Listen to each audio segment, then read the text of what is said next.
Welcome to episode 41 of the Hoop Threads podcast. Here with our NBA Roundtable, sans Marcellus Bowie. We booted him off the show this year because he was tough. He predicted the Blazers to the finals last year, and that didn't exactly pan out for him. But glad to be with you guys. Introduce yourselves real quick. Yeah, Jordan Linedecker here. You can find me on Twitter at Bilo_LC. That's BILO_LC. Not too active on there now, just laughing at Tony La Russa's antics in the baseball world. Selene. Yeah, Tyler Selene. You can find me on Twitter at TSelene. Also not too active on there, but I'll definitely retweet it if I see something cool, if it makes me laugh.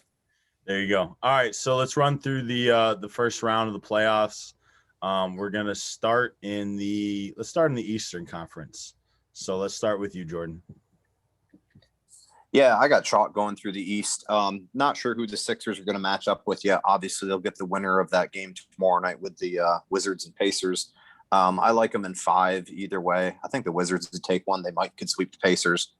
Sixers in 5. I like the Nets in 6. Brad Stevens will somehow take a game, they shouldn't get. And the Nets, with all their talent, will just coast through one that they shouldn't. But I could see it being shorter than that as well. Bucks Heat's going to be a heck of a series. I think Giannis will be motivated. Give me the Bucks in 7 to get their revenge. The Heat a little tired out from last year after making a long run through the bubble. I like the Hawks in 6 to get by the Knicks and end the Tom Thibodeau dream season experience in New York. Wait, you said Hawks in 6? Hawks in 6. Yep. Interesting. Okay, Selene.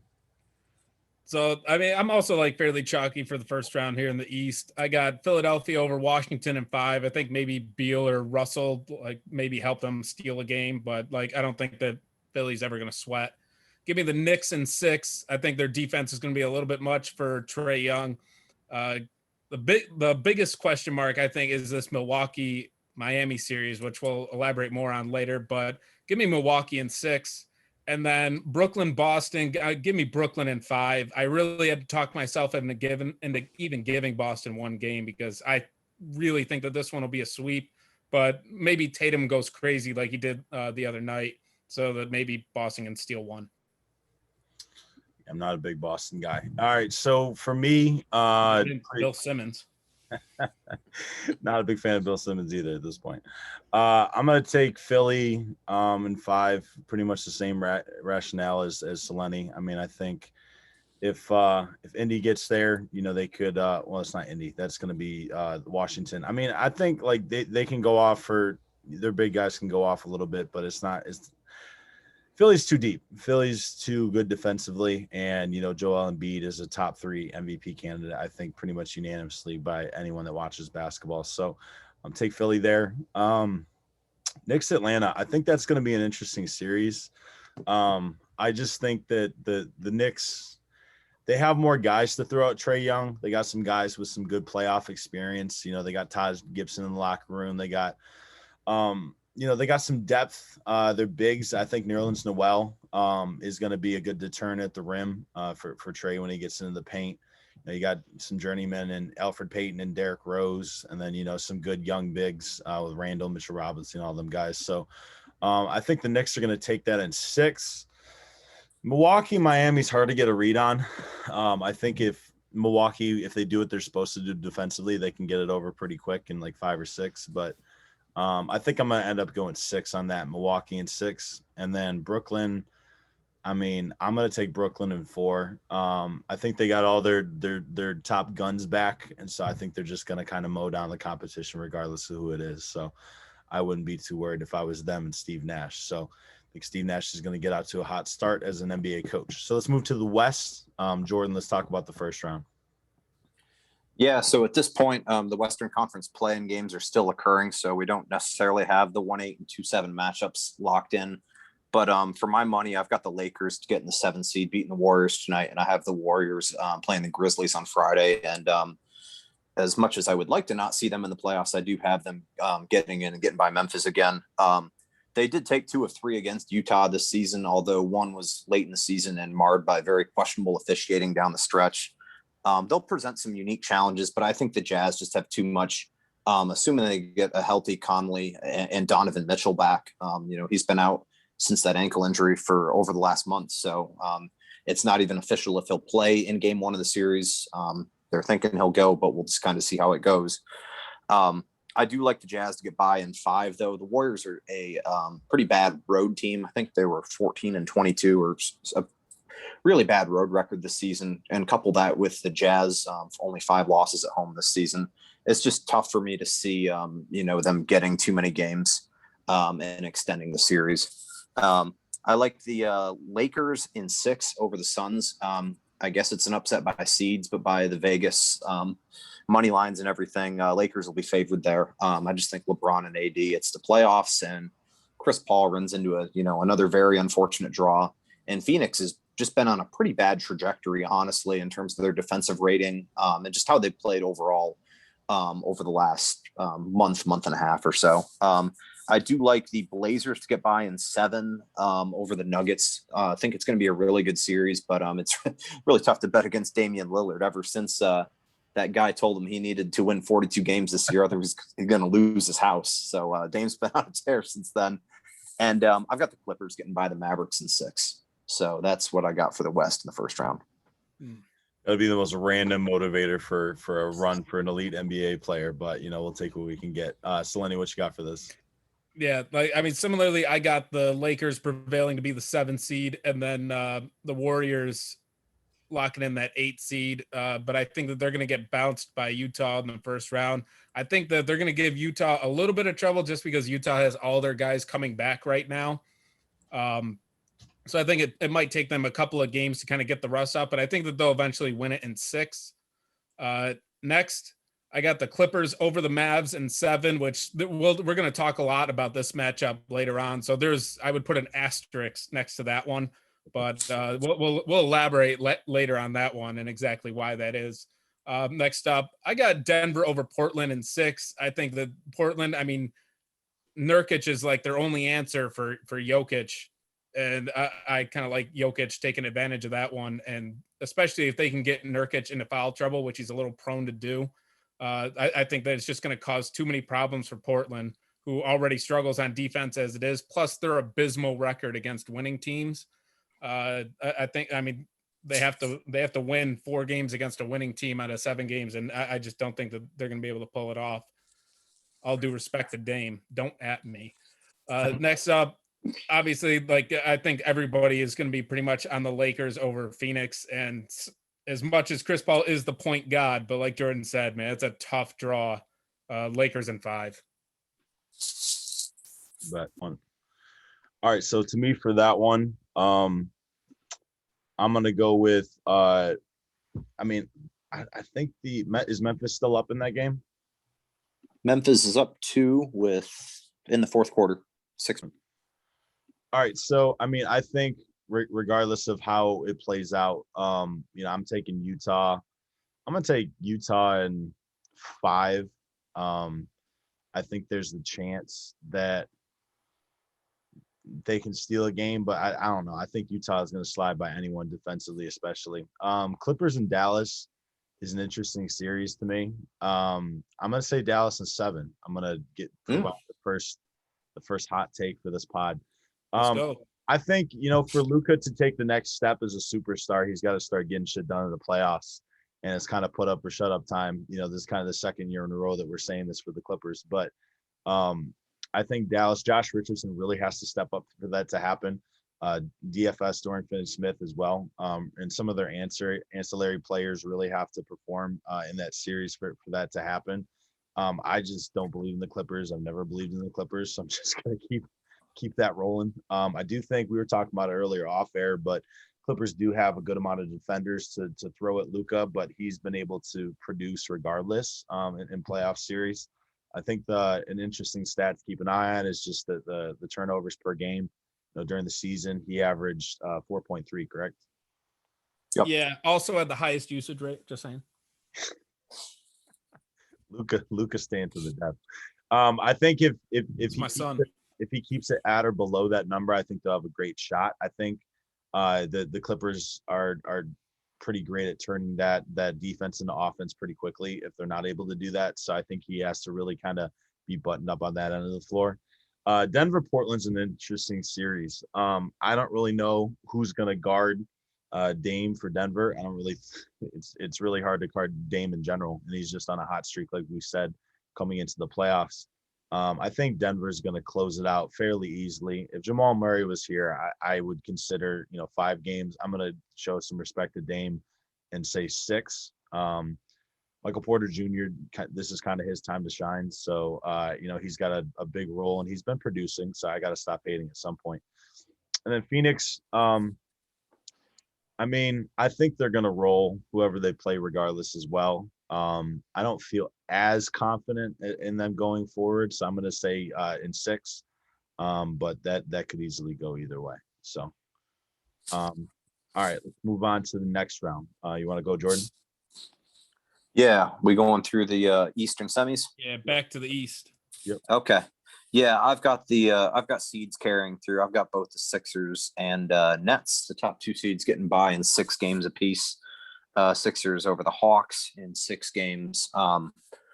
Much like I think Aaron alluded to earlier, I just think they've got too much defense. They've got a little bit too much star power. I do think it's worth noting the Hawks. I think their ceiling was raised tremendously getting DeAndre Hunter back.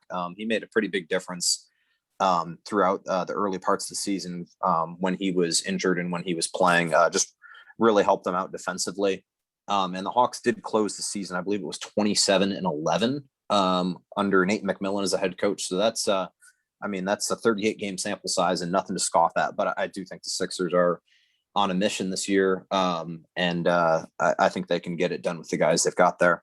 I've got the Nets over the Bucks in 6. I just think Brooklyn's just going to have too much firepower for Milwaukee. Feel a little bad for Giannis trying to make it on his own, win a title in a small market. He's had a chance to go other places, but then you just get Kyrie, James Harden, and Kevin Durant deciding to team up and get every other guy they want on the buyout market to come join them in Brooklyn. I kind of think this Brooklyn team could end up becoming a death machine this playoffs, and just could be an inevitable march to a title. But we'll see how it plays out. I got both teams getting by in 6 to set up the Eastern Conference Finals. Sonny? So give me Philly. I had New York advancing. Mainly just because I kind of want to see it, but that's going to be a tight one with them in Atlanta. But whoever wins between the Knicks and Hawks, the buck stops here. As I got Philly in 5, mainly just because they are definitely going to lose one on the road because that's just what Philly does. And then in the other series, I got Milwaukee and Brooklyn. Give me Milwaukee in 7 because, man, you got to believe in something. And I'm going to believe that Kyrie does not have quite enough sage to keep the bad spirits away. And maybe someone on Brooklyn gets a little bit banged up. And we've seen that their record does kind of fall off once they lose, like even at least like one of their star guys. So it's not dramatic, but it's like maybe just enough that against a team like Milwaukee who's really going to be, they have every incentive to lay it all out there. Like Budenholzer, he's coaching for his job. Like guys like Middleton is going to be playing to keep his spot, because if not, like if they end up losing, they got to dump somebody, and it's probably not going to be Drew because they just traded the farm for him. It's not going to be Giannis, so Middleton's kind of the guy out, so he's going to have to ball out. I think the Milwaukee in 7, I think they're going to squeak by because Kyrie runs out of sage. Had to slip one of those Kyrie jabs in there. As a Cavs fan, I'm all for it. So I'm taking Philly over the Knicks in 5. I think, the Knicks have been a great story. We all kind of thought that they were going to be a lottery team. Should have seen this coming with Thibodeau and the way that he plays his guys. He's got a deep, kind of hungry roster with, most improved player candidate in our man down low there. So Julius Randle. Yeah. I'm going to take the Nets over Bucks in 7. I think that the Bucks improved, their scoring by replacing Bledsoe. But I just don't know if they have enough, down the stretch. They lost some of the shooting this offseason, and I don't know. I'm just not a big believer in Bud. I think that, and the Nets, they just have they have 3 closers. Trying to only one of them can touch the ball though. trying to guard an offense with Kyrie, James Harden, and Durant. I mean, you have three number one options, number one bucket getters in the clutch that you have to defend all at the same time. And I mean, they only have two phenomenal defenders, in my opinion. So that's what I got for that. Jordan, let's go to the West. Yeah, so I've got my two semifinal matchups. I've got the Jazz playing the Clippers, and I have the Lakers and the Blazers at this point. I've got the Jazz getting by the Clippers in 7. I think as a Jazz fan, it was really important for me to see them go all out to get that 1 seed. And I really think they played well down the stretch and were able to reinvent themselves, missing Conley and Mitchell for a good chunk of that last month.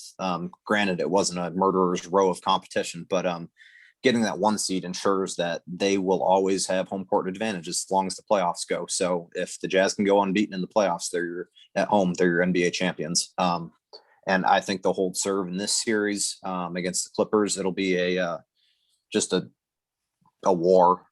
It's going to be tough to beat a team like that. But I mean, the Clippers have shown in the past, that they have some deficiencies. I'm not sure how mentally tough they are. You would think they would, maybe have grown from that this past year. I think the Jazz have just done enough and shown enough that having home court will be enough to get by. And they do tend to, the Jazz tend to historically have played well against Kawhi and the Clippers over the last couple of years. Rudy seems to do a pretty good job of deterring them. The Clippers offense seems to operate on guys making difficult shots, long twos. They're not always getting to the rim or taking threes. So, if the Clippers are going to make 50% of their long contested twos, and that's the way the Jazz lose, then that's the way the cookie crumbles sometimes. I got the Lakers getting by the Blazers pretty easily in the other one. I'm still torn on the Blazers Nuggets series. I think whoever gets by there is probably just going to be sacrificial lamb for the Lakers. I think I had it going 5 games. I think I had the Blazers getting 1, but it kind of seems a little similar to last year to me in the Western Conference Finals.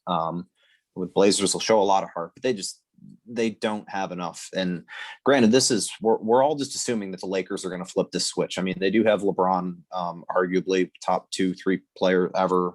Anthony Davis, top 5-10 player in the league. But even as everyone was saying, they're going to turn it on in these last couple games when LeBron is back. I mean, they struggled to pull away from the Pelicans on the road in their last game of the season, who had nothing to play for. This isn't a Lakers team that has really given us tangible evidence over the last couple of months to really be inspired and to believe in them. But they're the defending champions, and we know the heart and the skill of the players they have. So I like the Jazz in 7 and the Lakers in 5 to set up the Western Conference Finals. Lonnie? Yeah, I mean, it's going to be really tough with that Utah versus either Dallas or Clippers matchup. And I think that we'll get into it later, but for my reasons of why I think the Clippers advance. But if it is them that they face, the biggest thing you have to do against Utah is you got to make it tough to play Rudy Gobert. And I don't really see the Clippers having anyone that any guard that's going to be so quick off the dribble that you're that worried about him getting into the paint and then blowing by Rudy on a switch and getting him off the floor. So I think him being able to be out there for a full series is going to be it's going to be a big advantage for Utah. And I think that, until Paul George proves us wrong and lives up to his Gatorade commercial and actually hits a game-winning shot when it matters, I'm going to be waiting to see it, and that's why I got the Jazz in 6. At the other end, I think it's going to be the Lakers over. I got Denver advancing. Lakers over. It's in 6, but I don't think that the Lakers are ever really going to be sweating. I think it'll be like one of those where they're up 3-1, and then the Nuggets win 1 to make it 3-2, but then Lakers finish them off. I don't think that they're really going to be sweating. They really need Jamal Murray, and he ain't coming back. So Lakers in 6. Cool. So I have Utah over Dallas in 6. I think Utah has answered some of the offensive questions that we had with them last year. And, a lot of that just comes from the Jazz, like actually having all their guys back healthy. Bogey's been playing pretty well recently. Ingles started to do some stuff down the stretch. I just got Utah there. And I mean, that's going to be an interesting coaching matchup, though. I think those are two of the best coaches in the league. Got the Lakers over Denver in 6. I mean, just the amount of big bodies that the Lakers can throw at Jokic. And even if you get him, switched on to LeBron, I mean, the Jokic is still going to do his thing, but it's not going to be easy for him. So I got the Lakers in 6 there. You want to go to the next round, Jordan? Yeah, you want me to do both the conference finals? Sounds good. All right. Yeah, so in the East, Sixers and Nets. I kind of alluded to it in my little mini preview on the last go around with the Nets. I think they're going to be a death machine. I just, when you look at the teams that win titles, they have superstars. And it's been a while since we've had a team that really has 3 superstars like that. I mean, I guess you could argue maybe the Warriors during parts of their stretch. But I mean, I think you kind of go back to the Heatles when they kind of all got together about a decade ago. And you've got Harden, Kyrie, and Durant again. I think 3 top 10 players in the league, at their peak. And we've seen what they can do when they're playing together. I mean, I hear all the critiques about, what happens if one of them's off the court, or what happens, if they suffer an injury, they haven't had enough time together.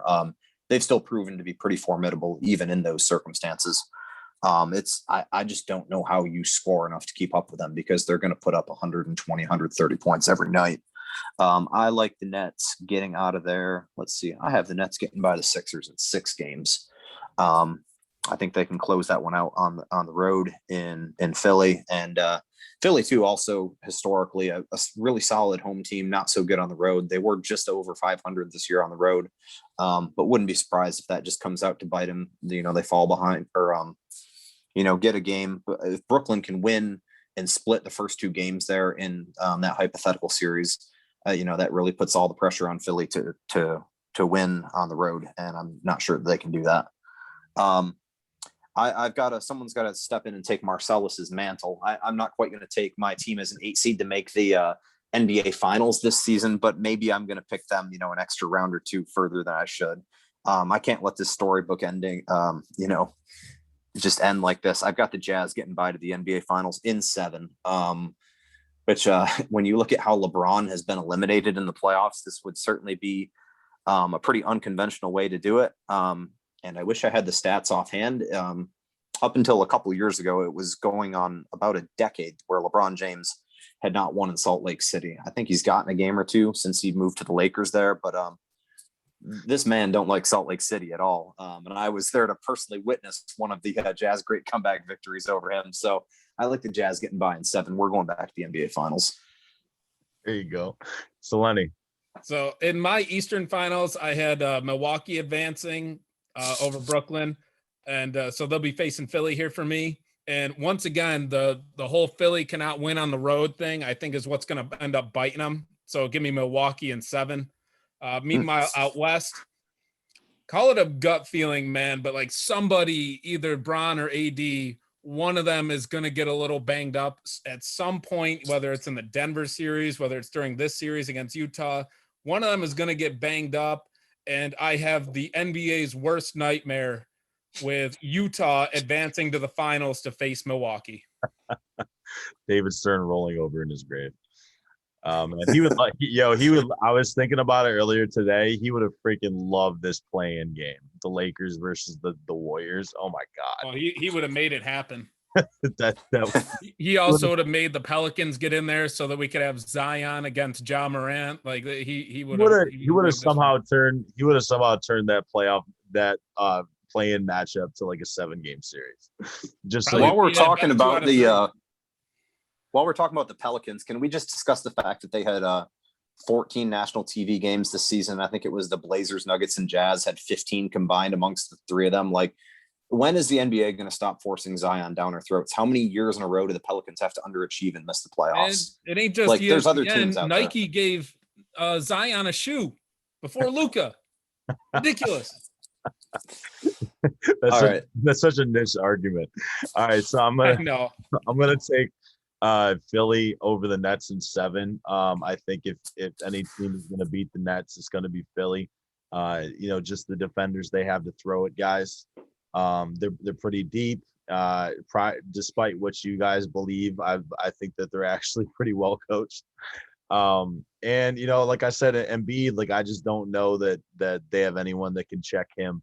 And I think that that'll be important. I think the fact that Philly has both Thibault and Simmons to throw at Harden and Durant is going to be pretty key to that series. So I have them winning that game. And then I have Utah over LA in 7. Let's bring it home, Jordo. Let's bring it home. We all have the Jazz in the finals. Wow. So there you go.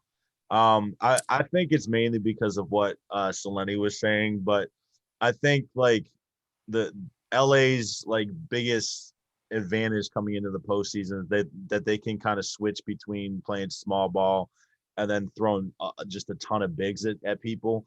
Right. And I don't think their big man advantage is going to do shit for them in this series. Yeah, I totally forgot to mention that part of the reason why I think Utah is because of Anthony Davis's refusal to play center. If he would play center, and that would force Rudy to kind of stretch out of the paint and have to play out on the perimeter to guard him out there, I think that would I would believe in the Lakers a little bit more. But the fact that they absolutely must throw guys like JaVale McGee and Marc Gasol. Well, I guess Marc Gasol can stretch a little bit, but like who else they got? Montrezl Harrell. How much does Montrezl Harrell even play? Not much recently. Not much. Andre Drummond's been getting a good bit of run. Yeah, so I think that they're like his refusal to play center is going to be something that like that plus like just the threat of injuries because like the risk is so high for them. Jordan, did you have Philly in the finals? I had the Nets getting by Philly in the Eastern Conference Finals in 6. Oh man. So if my situation plays out, you're just going to be over the moon because then you're going to get Embiid versus Embiid. Does that mean that Embiid is going to duck the whole NBA Finals, Jordan? He's going to take an early vacation. I love it with his models. All right, Jordan, let's finish it off with the NBA Finals prediction. Yeah, as much as I'd like to take the Jazz to go all the way, I do think they have the potential to, and this is easily their best chance since 97, 98. I think the Nets, again, they've just got too much star talent. I do have the Nets getting that in 6. They have already proven they matched up well with Utah. It was in Brooklyn, but they took them to the woodshed, and granted, it was in like the 4th or 5th game of the season. But if I'm not mistaken, that I think they had Kyrie and they were missing Durant and Harden in that game, and Kyrie just lit them up. So I do think the Nets will just be a bit too much. The Jazz will be able to score. I think there'll be a lot of like 135, 130 games there. But I think my biggest worry about the Jazz is they sacrificed maybe a little bit too much on the defensive end to build this offensive juggernaut that relies quite a bit on 3-pointers. And now it just, it really makes what Rudy Gobert did this season all that more impressive because they don't really have many other players that are, league average or better on defense. I guess Royce O'Neal, Mike Conley is decent on defense. His metrics look great, but I mean, he's a fairly small point guard too. So, this has been Rudy basically just carrying a average cast of characters to being one of the best defenses in the league. But he can't guard 3 guys at once. So, especially when they're top 10 guys in the league. So, unfortunately, the storybook ending doesn't quite get written this year, but the future is very bright in Salt Lake. Solani? Yeah. So I have the NBA's worst nightmare and 2 small market teams in Utah, Milwaukee in the finals. I got Utah pulling it out in 6 or 7, probably 6, because the biggest problem for like Giannis is that in the playoffs, teams pack the paint against him. And in this particular series, who's going to be waiting in that paint is Rudy Gobert. So RIP. And I also think that just the Jazz have just so many solid role players. Like we haven't talked much about Bogdanovich, but like he's easily like a 20 points a game guy, like hovering around there. And then I think in a series like this, where you're going to have like Milwaukee will have like Middleton will be guard. Well, he'll guard somebody, but Drew Holiday will probably be on Mitchell.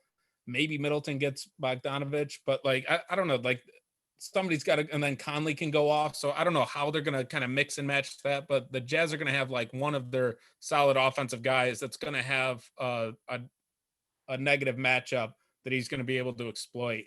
So give me Utah in 6. There you go, Jordan. One of us got them. Real quick, I don't know. I was looking at the Nets roster just to see how I felt about that prediction. But did you guys know? So let's just listen to their coaching staff. So they got Steve Nash, and then the assistant coaches are just all former players: Jock Vaughn, Mike D'Antoni, Ime Udoka, Tiago Splitter, Royale Ivy, Amari Stoudemire is apparently a player development assistant. I just love the fact that they have that many player coaches on staff. Anyways, you want to know another former player that was the first guy Steve Nash reached out to about being an assistant? Who's that? It was Dirk. Dirk told him no. Mavs till I die. Love it. All right, so I'm gonna be short here. I'm gonna take Philly in 6. I just think that they have too many defensive weapons to throw at people. I think Embiid can get it done, and if Gobert gets in foul trouble, the Utah's defense, it won't fall apart, but it's definitely not going to be anywhere near the level that needs to be. And we all know that Embiid is going to get his calls for sure. You don't believe in Derek Favors? Well, no, I do not. All right, so we're going to move on to the second question, the most intriguing playoff matchup. Let's go with Jordan on this one. Yeah, all right, we got to hit this quick. I got the Nuggets and Blazers. That was the one I struggled with the most to come up with a result. I'm still torn there. Both teams have proven that they excel in the playoffs. I think they're well coached. Terry Stotts potentially coaching for his job. You've got the hot streak with Damian Lillard. McCollum has kind of had a resurgence, now that he's gotten healthy after missing a good chunk of the season. And Norm Powell's fit in pretty seamlessly there as well. So they're able to kind of go small with those three kind of manning, the 1 through 3 positions on the court. And yeah, they just keep winning. They crushed Denver in the last game of the season. I know it wasn't a game that, necessarily Denver was trying to win for much of the game, but, I still think there's a little bit of a psychological advantage there going into that series, that they beat them pretty badly to close out the season. I do have a little bit of worry in that Portland. Their differential, if you look at, I think it's their net rating when you compare it, basically versus teams that were a 35 win or less pace. And this is on an 82 game pace. So, a little below 500. And then you look at versus teams that, were on a pace of like 50 games, one or more out of 82. There were just drastic differences there. And Portland was not a very good team that, really played up to its competition. But this is a really damaged Denver team right now. Obviously Jamal Murray's out. I think there's going to be some uncertainty with the rest of the backcourt. There's some nagging injuries with Monty Morris and PJ Dozier. I don't know that Facundo Campazzo, although he's given the Jazz some fits when I've seen him play this year, I don't know how many fits he's going to be giving Damian freaking Lillard. So I think he might average 40 a game in that series if he's not careful. I guess I'm not as worried about, Jokic in that matchup, just abusing the Blazers. I mean, Jokic has abused everybody this year. It hasn't really mattered who they've put on him. I am a little concerned about Nurkic's propensity for foul trouble because that could mean some Enes Kanter minutes, and that would be very dangerous. But I don't know that the Nuggets have what they need in the backcourt.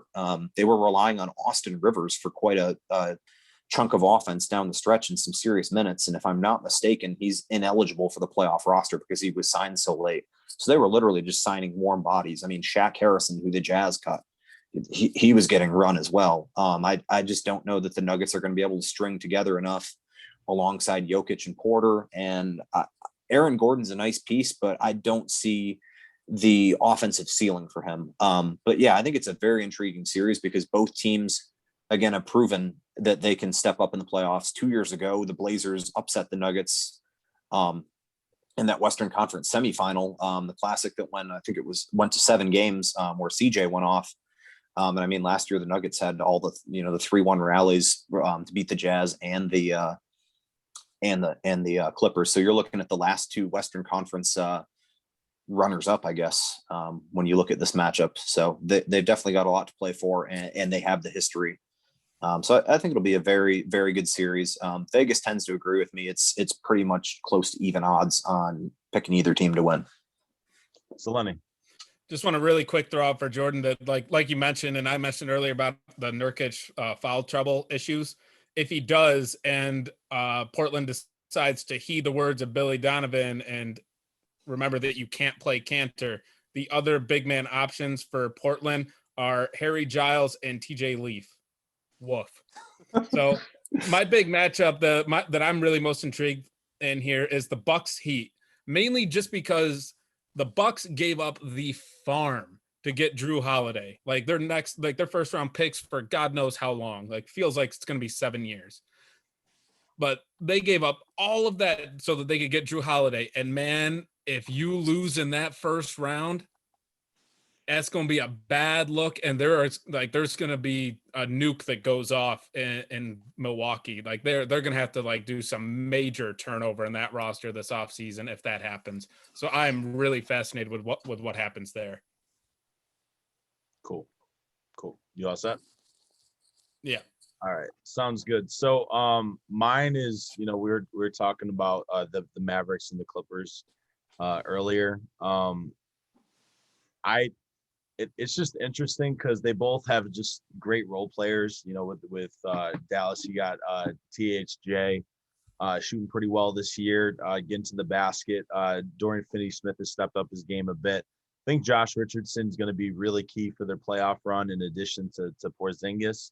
I mean, they it's kind of, they need to get what they paid for eventually out of Porzingis. I mean, they paid a pretty hefty tax, and he has, produced with mixed results. He's been, hurt every other game for the most part in his contract. Do we have any thing on Maxi Kleber? He's still day to day.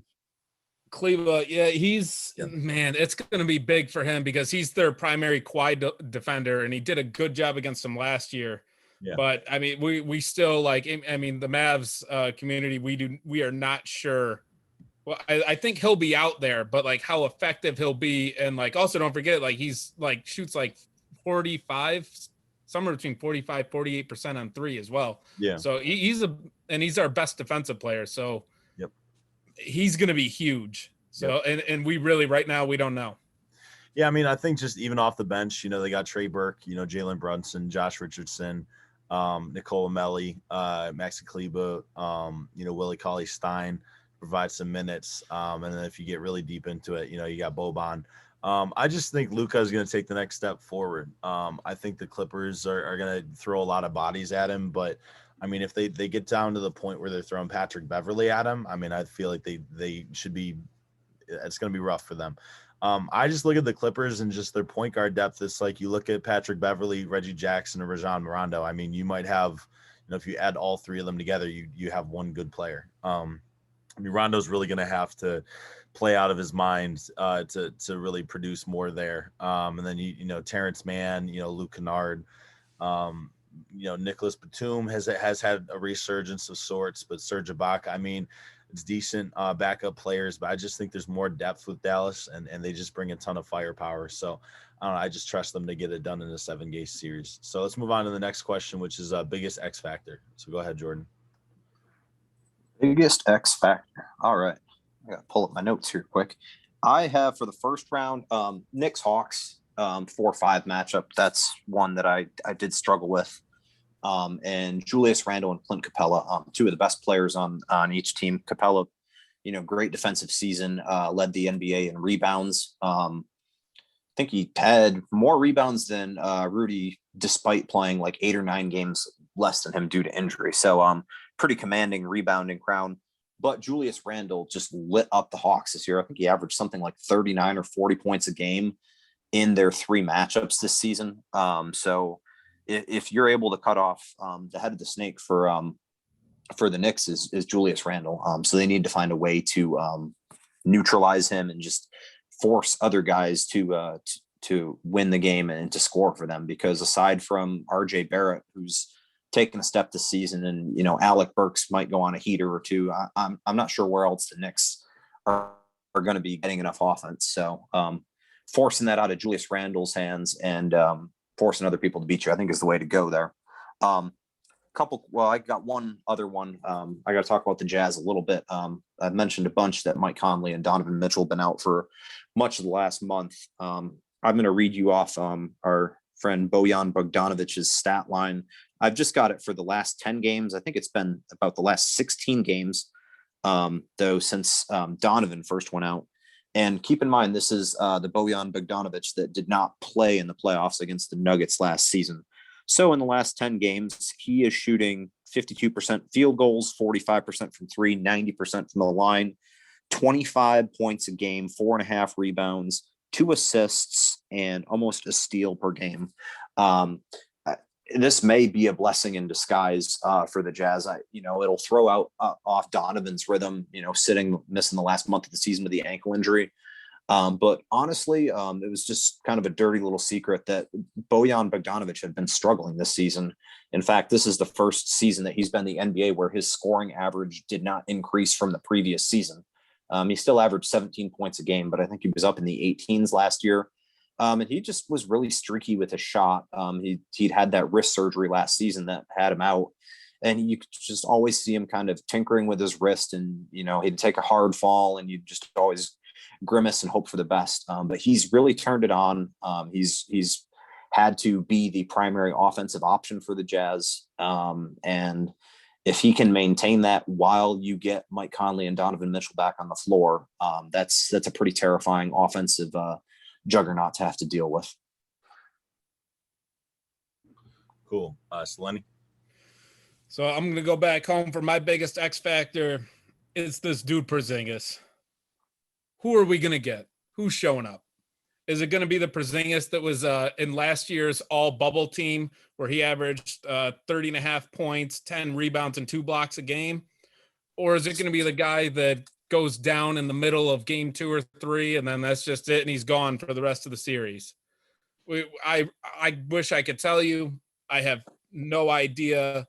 But if he's like healthy and dialed in like he was in last year's bubble, like that's why I put the asterisk on that Mavs Clippers series earlier when I gave my prediction, because my gut is telling me this man going to get hurt again at some point. He's either going to get hurt or underwhelm or do his little diva thing where he starts chucking up stupid deep threes because the last possession he didn't get the ball where he wanted, which he tends to do.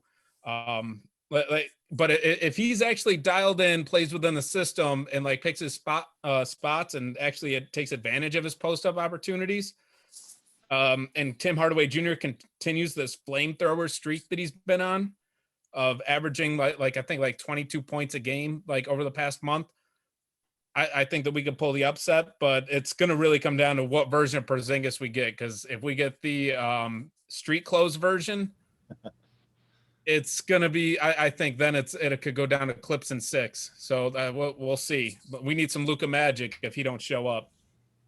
For sure. So mine is just really whoever is guarding Jokic in that first round series with the Blazers. They got a couple bodies they can throw at him. I think it's going to be Robert Covington. I think it's going to take a ton out of him to have to guard Jokic on one side and then have the legs to shoot threes. He's up to 5 attempts per game from beyond the 3-point line. I think it's, Norman Powell's got to really prove that trade was worth it, because right now I feel like they might want that one back with Gary Trent Jr., just the offensive level that he was playing at, just having that option in the playoffs to play off of Dame and CJ or make up for what they produced on an off night. That's going to be key, because, the other guys that they have, Rodney Hood, Enes Kanter, Nurkic, I don't know how much I would trust any of them to guard Jokic, and I think that's really going to be the key to the series, because if they can bump him out of the paint and really make life difficult for him and turn him into more of a passer than a scorer, I think they'd be much better off, because Denver wants Jokic to score a lot more than the ancillary pieces, just because he's so much more dependable in that sense. So let's move to the higher seed most likely to lose a playoff series. Go ahead, Jordan. Just going off what you said last quickly, I'm not sure I agree with that. I think Jokic is so dangerous with the ball in his hands and distributing to some of the other guys. But yeah, that's just my 2 cents in what I've seen with how he's played primarily in games against the Jazz this season. But yeah, I mean, regardless, he's, dangerous and a clear-cut MVP candidate, regardless of how you want to slice it, whether he's passing the ball or shooting it. So I'm just saying, I would much more see the other guy step up as opposed to just giving him a one-on-one, matchup in the post and crossing your fingers for a stop there. Yeah, and he did shoot like just an extremely non-repeatable high amount from 3-point range. He was like 50% or something last year in the playoffs, which he's like 33% in the regular season, something like that. So yeah, a lot of outlier performances last season, but yeah, I kind of struggled with this in terms of the team most likely, higher seed that gets upset. Because I mean, the easy one, if the Lakers get by, I mean, they're going to be favored over the Phoenix Suns. It's a 7-2 matchup, but this is no ordinary 7 seed. So, I mean, we all had the Lakers winning. In fact, we all had the Lakers in the Western Conference Finals. So I don't really think we can call that an upset. I mean, I guess if I had to go out and look at one, I think I would look at Miami and Milwaukee in the first round. I do think Milwaukee is going to get it done, but I kind of remember feeling this same way in the playoffs last year when they had the potential second round matchup. And I thought, Miami is going to give them a run for their money and they're going to make them work. But in the end, like Giannis will be too much. But Miami with Spoelstra at coaching and that combination with Jimmy Butler.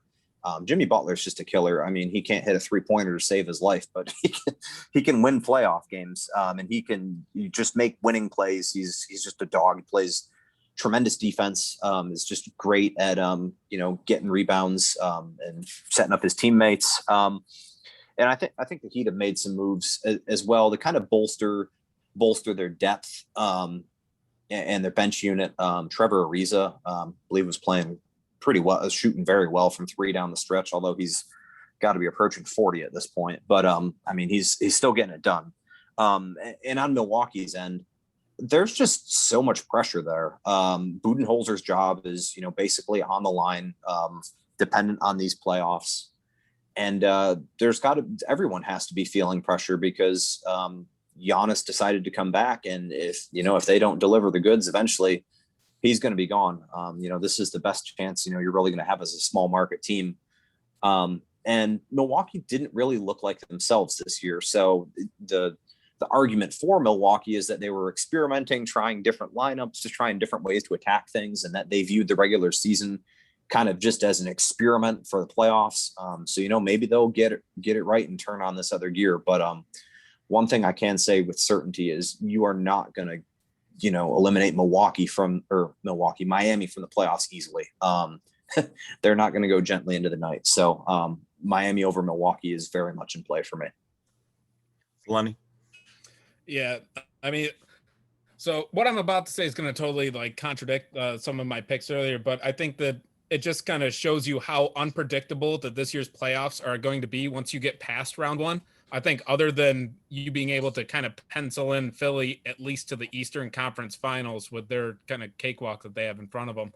After that, once you get to the second round on, man, it's going to be really unpredictable because I think that the 2 teams that I picked to go to the finals are actually also the 2 teams who I think have a decent shot at choking away a playoff series. That being like Jordan just outlined, the Bucks could lose one to the Heat. I mean, an easy one to see because they just lost to them last year. And then the other one, sorry, Jordo, but honestly, if like I outlined earlier, if we get bubble Porzingis, I think that not only the Mavericks beat the Clippers, but I think they beat the Jazz in the second round. So I could see the Jazz choking that one away too. So, I mean, and yeah, the low hanging fruit is the Suns, but I don't think that that's really an upset because like we said, the Lakers are going to be favored. So the Jazz and Bucks, man, they could go really far, but also they could be gone in rounds 1 or 2. Mm-hmm. Here we go. And my pick, I mean, I'm really, really hammering the Clippers on this pod, but I mean, let's go. Prove differently. I mean, we've seen what Paul George does in the clutch. I forget whose joke it is. It's one of you two. I think it's Soletti's that, the last game winner he hit was in that commercial. I mean, eventually he just has to back up that talk. And you've just seen Kawhi get frustrated at times with just, the lack of a basketball IQ by some of his teammates, when the going gets rough. And I think the combination of Luka and I think Josh Richardson is going to play up to his potential in this series. I think he's going to be big for them. And like I said, Porzingis, I think should be able to feast is a strong word. But I wonder who's going to really guard him. Marcus Morris, I'm guessing either him or Marcus Morris or Zubac. And then you got Batum and Ibaka off the bench. I mean, I think he's going to feast on Batum if that matchup ends up happening. And at this point, I don't really know how much I trust Serge Ibaka to shut someone like him down, just because he's just so much bigger, so much taller. Let's work on the young breakout player in this year's playoffs. Who you got, Jordan? I got to throw something out quick on the Clippers. They've got something coming to them after they pulled off the most blatant tank job ever to avoid the Lakers or get the Jazz or Harvard. Like, they lost to the Rockets and the Thunder in the last 2 games of the season. I don't care if Ty Lue says he doesn't care what other people have to think about that. Like, you may not care what other people think, but if there's a God, if there's karma, it's coming for you. It ain't going to be pretty. But my young breakout player in this year's playoffs, Michael Porter Jr. Again, I struggled with that Blazers Nuggets series. I could see the Nuggets making a run to the Western Conference Finals, even sans Murray. They were lethal once they got Aaron Gordon. Their net rating overall was tremendous. Aaron Gordon helped shore up their defense. Offensively, they were just blitzing teams. Jokic has, again, just been having a historic season. And kind of lost a little bit in the shuffle down the stretch is Michael Porter's close to the season.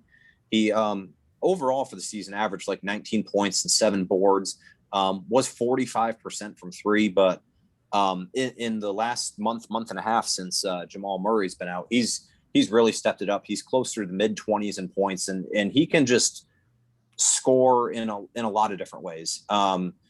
Generally, he's lethal from behind the 3-point line, and he's able to slash to the rim. But I've seen him hit a lot of shots in the mid-range as well. He doesn't do a ton off the dribble besides getting to the rim. It's really, he's looking for a shot. He's not necessarily creating for other people. But when you look at his growth from last season, like, they couldn't play him for more than like 3 or 4 minutes at a time against the Jazz, because the Jazz in the first round were just hunting him just mercilessly on switches. And I'm not saying he's turned into, Robert Covington on the defensive end or anything like that, but he's definitely stepped up. And I think the presence of Aaron Gordon is helping out tremendously with that as well, kind of covering up some of his sins. Either way, the Nuggets, they've been rolling down the stretch. And a big part of that is Michael Porter Jr. And he just brings, again, an offensive skill set that you don't often see in a player of that build. So I think he's going to have a big series. And again, I've got the Blazers sneaking by in the first round, but it's certainly a realistic possibility for me that they make it all the way to the Western Conference Finals. And it's just as much because of Porter as it is Jokic. So, Lenny? So, I mean, mine isn't a young player, and like hardcore NBA fans already know plenty about him, but I think that this will be a little bit of it'll seem like a breakout for more casual fans. I think it's going to be Seth Curry. Because when I look at in round 1 where Philly's going to play either Washington or Indiana, and then in round 2 where they're going to face either the Knicks and Hawks, so through the first 2 rounds, Philly is going to be playing teams that just have absolutely nobody to match up with Embiid. And I think that what Doc Rivers is going to do is he's going to put Seth in the corner that's kind of off of wherever Embiid is either posting up or whatever elbow that he's going to put him up on, usually that left one. And I think so that whenever they double and they double off of Curry, he's going to be able to kick open to Curry for a wide open 3. So I think he's going to put up some pretty high point totals in those games. So I think it's going to seem like a little bit of a breakout even though it's really just kind of Curry doing what he does. But I think it's going to seem like a breakout. I would love to be able to say, I see Mikal Bridges breaking out because of his 44% on shooting threes and his like unbelievable defense, being able to guard wings and guards. But I just don't see Phoenix lasting long enough for it to really like for it to really be that impactful.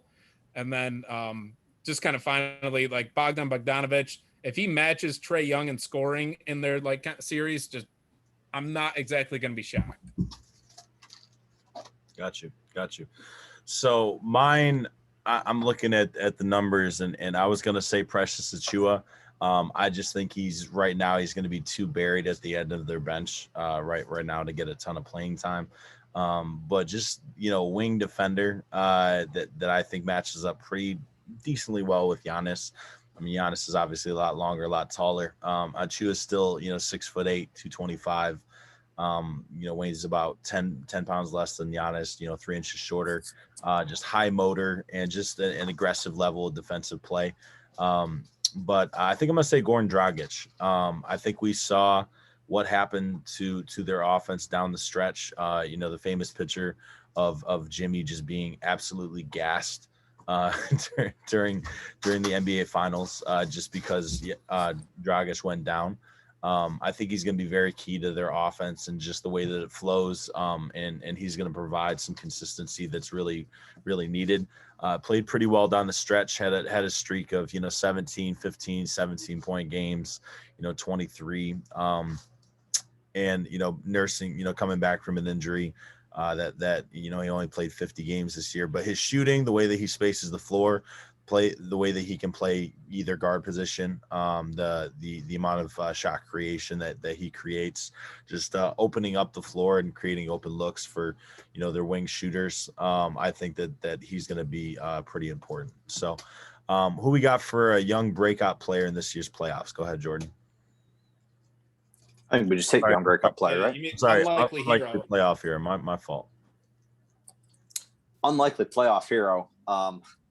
I got to go with my man, pandemic playoff Paul George. Oh my God, no, you're doing it. I guess that this man finally has to do something. I mean, you said an unlikely playoff hero. When was the last time he did anything in the playoffs? Well played, sir. Well played. Well done. I mean, Joe Ingles just picked his son up from daycare last night. Like, I mean, come on, Paul George. Again, if you're anything like a top 10, top 20 player, you've got to do something in the playoffs. It's low hanging fruit to pick, but I like him to hit a game winner. He's played really well this season. So yeah, no, I like Paul George to play well for the Clippers. I do have them getting by the Mavericks, and again, like Selene said, the Jazz matchup in the second round, if that's what happens. That's certainly not a matchup that they're not necessarily afraid of. I think the Clippers proved one thing in the last weekend, and that they're just afraid of LeBron. I don't know that they're afraid of anyone else in the league besides maybe the Nets. So I think with Kawhi and Paul George, again, if they put everything together, they're going to be very dangerous. And Paul's putting up numbers. He was still getting his standard rest throughout the season that superstars get nowadays, but give me him for a couple of game winners and his first good playoff performance. Very unlikely. Well, go ahead, Selene. So, I mean, earlier, like we mentioned, I mentioned Tim Hardaway Jr. and Maxi Kleber, like as potential guys, depending on how things go. But the big one that I'm really looking at here, like way off the grid, is actually Nick Claxton for the Brooklyn Nets. Because if finally convince Steve Nash to bench Blake Griffin and play Nick Claxton over him, I mean, like the defensive numbers are like differential is insane. When Nick Claxton is off the floor, the Nets give up 115 points per possession. Goodness gracious. That's a lot. From those not too familiar with the stat, that is a ton. Meanwhile, when he's on the floor, they give their points per possession allowed is 104.3, which is pretty. Is that per 100 possessions? Yeah, that's got to be per 100. Yeah. Okay. Yeah. So and that is a like a 11-point difference. That is a massive difference. Like per 100.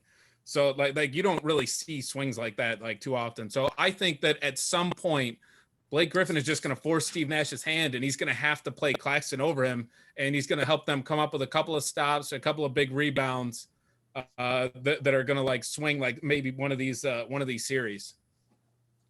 Cool. All right, Selene, you ready for mine? Yeah, you've been teasing this for like a week. Let's hear it. What do you got? Cameron Payne. Get out of here, campaign. Is this the campaign? Get out of here. Campaign for campaign. Listen, man. Down the stretch, he played pretty well for the Suns. Obviously, they weren't necessarily packing it in, but taking Chris Paul off the floor a little bit more, performed pretty well. Had over 19 points in 3 out of their last 5, highlighted by a really good game against the Lakers. 24 points, 9 to 10 from the floor, 4 or 5 from 3, had a rebound, and just moved the ball pretty well offensively. He's just an energy guy. Can get to the bucket, get to the lane and score. Is a great floater. I think they're really going to need the ancillary pieces around Chris Paul to do something for them to have a shot against the Lakers. And if they end up doing something against the Lakers, I think he's gonna outperform the expectations. And the expectations are not super high. He's only averaging 8 points and 2 rebounds and 4 assists a game. So that is my unlikely playoff hero. So any closing shots before we wrap up this playoff prediction pod? Yeah, I got a couple. First off, we're all on the Lakers, but they are losing by 6 to the Warriors at the end of the first quarter. Just going to throw that out there. And then I know this is off the cuff, but I've got a couple answers. Maybe you guys can throw a couple at me. Give me a guy who is either going to just randomly win a team a game, just go on a heater, or just lose a team a game because of their irrational confidence. I like Jordan Clarkson to win the Jazz a game, potentially lose them a game as well. He's just the definition of flame on, and he's right up there with Ingles for 6th man of the year. You mean a player that can go either direction? Yeah, it can go either or. You can pick which one you want. I could see Clarkson doing either. I think he'll win them a game. I do worry about him potentially in a Lakers series. They played the Lakers at one point this year, and Clarkson had a rather demonstrative celebration in front of LeBron James that I don't think LeBron is going to forget. So I'm a little worried about that. I also think Reggie Jackson will win the Clippers a game. That's definitely a hot take. He has been playing well this year ever since Luka eyed him. My pick for that would probably be Derrick Rose. I was going to mention him for the unlikely playoff hero. I think he's going to hit a game winner against the Hawks. I think he's really going to bully Trey getting to the basket. He's not going to have any trouble really scoring around him. I kind of wonder what it's going to be like at the other end. I'm sure Trey is really going to give him the business too. But that would be my pick. I think he's going to win a game or 2 for the Knicks. Yeah, I think that I could see Dante DiVincenzo for the Bucks potentially like getting hot in a game and winning them one. But then I could also see Tyler Herro do that for the Heat. Yeah, I call him Herro. If he wants me to call him Hero, either A, needs to act like a hero, or B, spell his name that way. And then also Tim Hardaway Jr., like I mentioned, he's just been a flamethrower lately. And if he's been getting around like 20, like over 20 points a game for the past like month and a half, but he could go off for like 30. He's even gone off for like 40 a couple times like this year. So if he just has one of those crazy games where they're just playing off him a little bit too much because they're worried about Luka or Porzingis, like he could go crazy. I like it.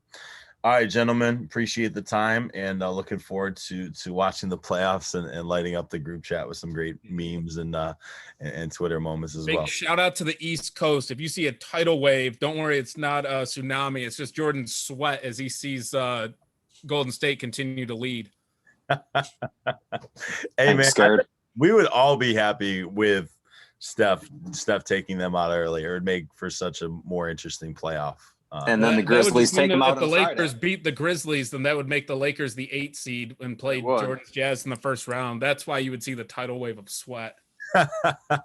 Grizzlies will get it done Friday if it comes to it. There you go. All right, gentlemen, take care. All right.